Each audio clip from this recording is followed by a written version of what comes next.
Hello. I am Shubham and I have recently completed my masters in data science. In previous video, we completed our project. And in this video, we'll see the before and after looks of our website.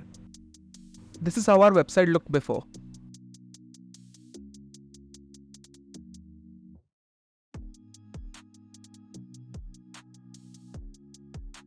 And this is how it looks after.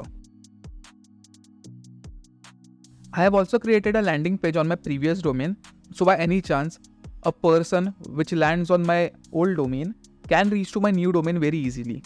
So here I have an anchor tag which redirects to my new website. By doing this, we have completed our first project, redesigning my portfolio. So as discussed in our day 0 video, I have second project aligned to, that is AI news. Firstly, I wanted to add an unsubscribe button. Secondly, I want to connect this project to my SQL database so that every new subscriber that is been added to the database gets the news. And then there are some minor changes too. So yeah, we'll look into this project in detail from next video.